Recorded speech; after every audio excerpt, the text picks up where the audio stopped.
Hey guys, and yes, tonight's AEW was in Philly, and yes, I am wearing a Ravens jersey with an Eagles lanyard. Sue me, you know what it is. WWE, AEW, New Japan, Ravens, Eagles, whatever. No tribalism here on this channel. I'm from Delaware. My A1s are the Ravens. My NFC team is the Eagles. Go Champs. Anyway, but of course, tonight we are in Philly, baby, once again. And what a wonderful night it was at the 2300 Arena, also known as the ECW Arena. Very fun show on AEW Dynamite tonight. So without further ado, let's get into our honorable mentions on Kye'S top 5. And by the way, I am going to be severely looking for feedback on this show this week, just because it is very difficult to pick my favorite moments of these shows. Like, it's already bad enough with Raw and SmackDown, but AEW steps it up too when I watch them. So I'm very excited to review this episode, and I'm very excited to hear your feedback. Do we like Kye'S top 5, or should I just try to review the whole shows out of the 3 shows that we cover on this channel? Let me know. I think I'm going to put a poll out here on YouTube and some of the other social medias that we have. We're on Threads, Instagram, TikTok, Facebook, if you still mess with that. So yeah, let me know. But anyway, let's get into our honorable mentions. I have 4 of them, so I'm going to try to breeze through them very quickly. We have Wheeler Yuta after a match between Jon Moxley and Daniel Garcia. He cuts a heel promo on Philly about his history there and how he broke bones in this building. He used to be a ring boy in this building in his teenage years. And, you know, what did it get him? What did it do for Bryan Danielson? What did it do for, I can't remember the other guy he mentioned. I think he said this, Sandman, Tommy Dreamer maybe. And there was one other big person, I can't remember. But anyway, this is then interrupted by a returning Hook. And he's got his whole H symbol now. He's got a new t-shirt being advertised. And Hook beats him down. He puts him in red room for a little bit, chokes him out, and leaves like a boss. So you gotta love that. Just another couple of, this is a combined entry here on honorable mentions. MJF and Mark Briscoe both cut wonderful promos. MJF's was after Forbidden Door, after his title loss to Adam Page. And of course, he's still going to be coming after him because he still has his Casino Gauntlet contract. And he's still mad at Mark Briscoe, so he's going to be coming after him as well. And Mark, well, he wasn't on the show tonight in person, but he did introduce a new member of his family. It was little baby Briscoe, so cute. And then he cut a promo on MJF, how he's going to be going after him. And he wants to challenge Kyle Fletcher for the TNT title. So that's going to be interesting to see, probably on Collision coming up soon. Be on the lookout for that. We had Mercedes Moné doing her 9-belt title win celebration, which is, you know, very fun. Her, you know, going back and forth with Renee Paquette. She, at one point in this little segment, talks about, was it doing the CEO dance or whatever, Will Ospreay, and I guess, you know, trying to act like she was grinding on or whatever. And Renee mentions Alex Windsor, who was in the 4-way match with her in Forbidden Door, who was in real life and on screen married to Will Ospreay. So it seems like we might have a TBS feud, a TBS title feud with Alex Windsor coming up soon. I'm excited to see that. That could be a good person for Mercedes, who's one of those belts too. One of them probably being the TNT title because this is an AEW feud. But she also mentioned too that she wants to beat the Ultimo Dragon's title record. I think it was 11 or 12, can't remember. So she's at 9 right now. She's not that far off from beating that, and I think that would be an interesting accomplishment. I am not a hater of Mercedes Moné like some people are. I actually would love to see her do that. Nyla Rose on social media has won the Pro Wrestling Eve title. It would be interesting to see Mercedes go after her, because Nyla and her thing was like, somebody hide this or whatever, like, you know, trying to hide her title from Mercedes, coming after everybody's belts. But anyway, Sorry, this is long-winded for honorable mentions, but one more. FTR started the show with a promo segment against the referee that did their match against Brodito and the Hurt Syndicate, and they claim that the illegal man pinned them to win the titles, and they accost the ref and they get aggressive with him, start pushing him and everything, and then out comes what may now be called CNC, I guess Copeland and Cage. Adam Copeland and Christian Cage come out, and by the end of the fight, they oh my goodness, I'm losing track of my notes. Sorry guys, I'm trying to find it here.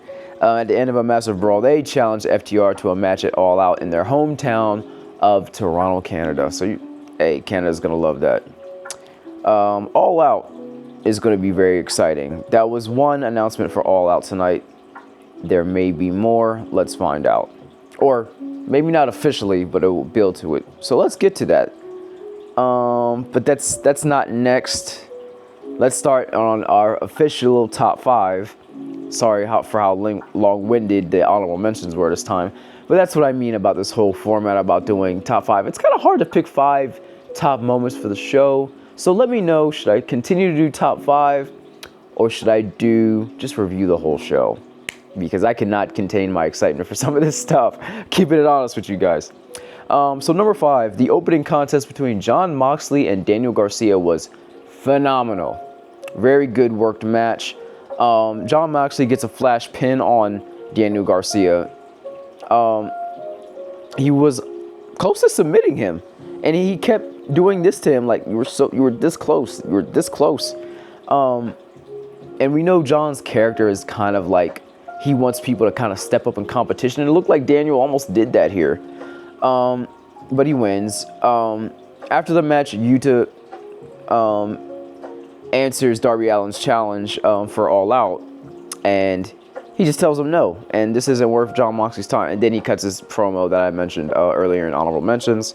But also, while this is going on outside of the ring, it looks like Jon Moxley is offering respect to Daniel Garcia for almost pinning him.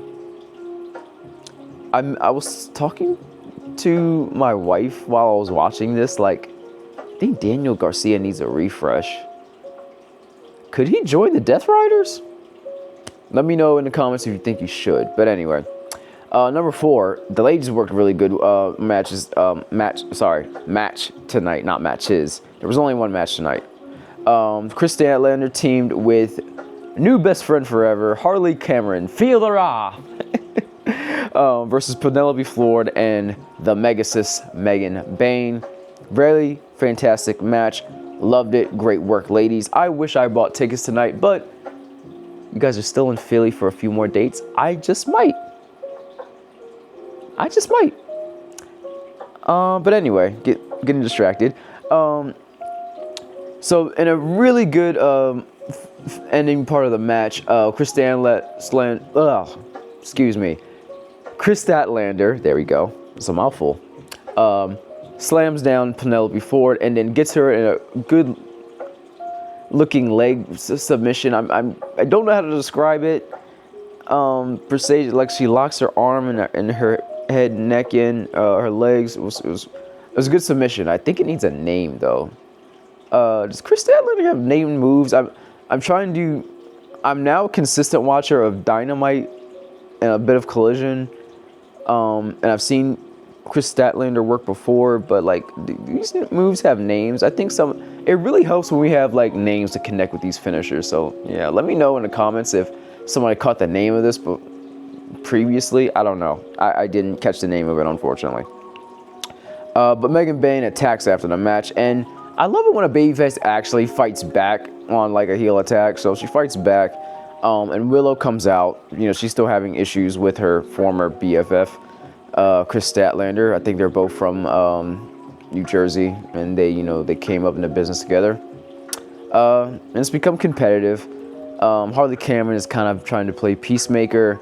But Willow also comes out to help scare off the bad guys. So that made my number 4 moment. I'm glad to see the ladies having a good match tonight. It was awesome. But from here, this is where my list got harder to make. There was an awesome all-star 8-man tag match between Jet Speed and the new tag champs, Bro Dito, versus the Don Callis family. And the Don Callis family members were Hejicero,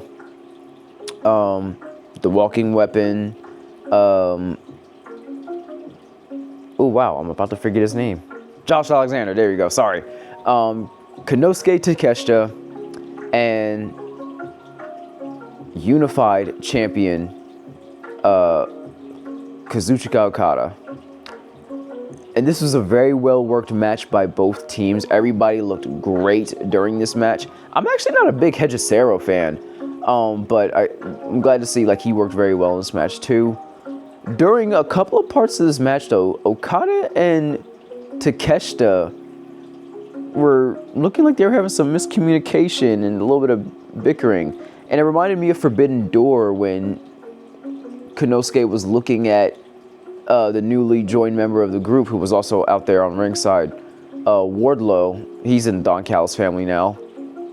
And he just looked at him like up and down like, okay, I see you're with us now, okay.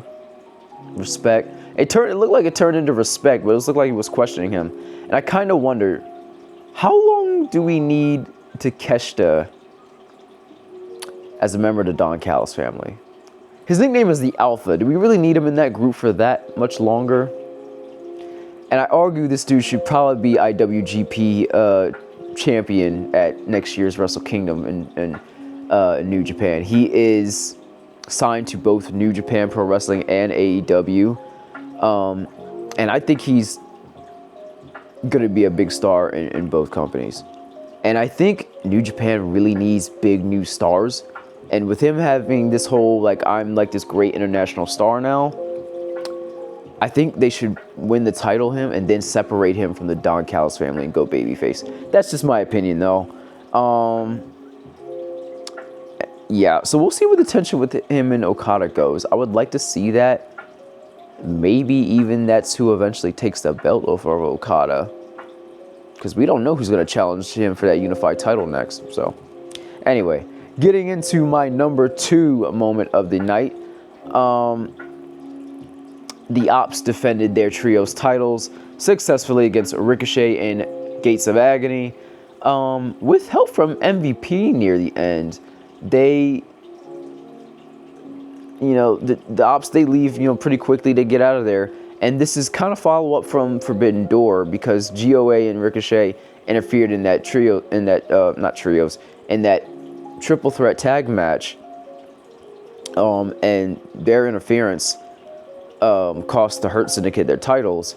So now the Hurt Syndicate wants revenge. And they come out. We hurt people. I love singing along to my TV when they come on screen. But anyway, the Hurt Syndicate come out after MVP, and they beat down GOA, and we'll see where this goes. I'm really excited to see them have a feud that doesn't have to do with the tag belts. I'm glad they had their time with the belts. But Bro Dito seemed to have gotten over organically with people and have some really interesting moves. And they work really well together, so I'm glad to see them as champs. Kudos tonight to them, and kudos tonight for the Hurt Syndicate for having a great moment after the match. I wonder if Ricochet and the GOA should go for the titles again, and maybe the Hurt Syndicate accidentally cost the Ops, and that also makes drama between them. Anyway, I'm fantasy booking right now. Let's get to...